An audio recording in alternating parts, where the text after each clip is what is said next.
next element in the 27 elements of a highly effective private duty home care company is still in the people pillar, and we're still at the managerial level. And the element that we want to talk about next is communication.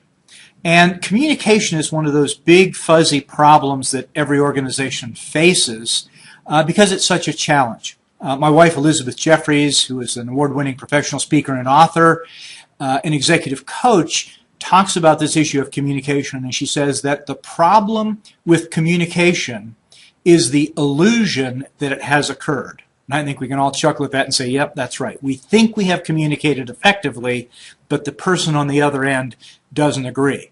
We see that in our own families, in our relationships with our spouses and our children. But certainly we see that in our companies. I think every company has some kind of a, quote, communication problem.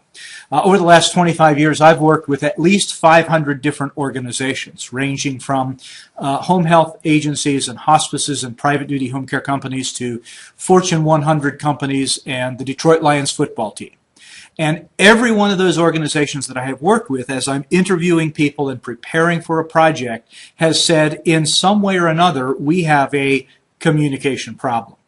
And so we say, well, why is that? And so we look at when people do something or don't do something that we want them to do, there are three reasons for that. And we just talked about that a little bit earlier in job selection. There are three reasons why people don't do something.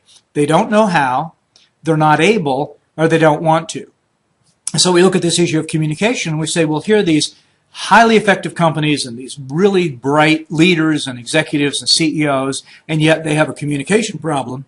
And we say, well, is it because they don't know how? Is it because they don't want to or they're not able? What is it? And we find that, well, it's probably none of those. Usually it's because they don't have a process for communicating. And we talked earlier under the leadership element about the process of communicating expectations and directions. And so we're going to dig more into this element of communication, but there are really three levels of information that people in your organization want or need. The first is information that they need to know in order to do their job. And generally, we do a fairly good job of that. The second is information that is helpful to know, that is, makes it easier for them to do their job, and we have lots of opportunity there. And then the third is information that is nice to know. This is just information that may or may not be relevant to their specific job, but makes them feel valued and appreciated. It gives them a sense of belonging. People like to feel like they are being in on things. And when we communicate information that's nice to know, people feel like they're included, they're in on things, they know what's going on.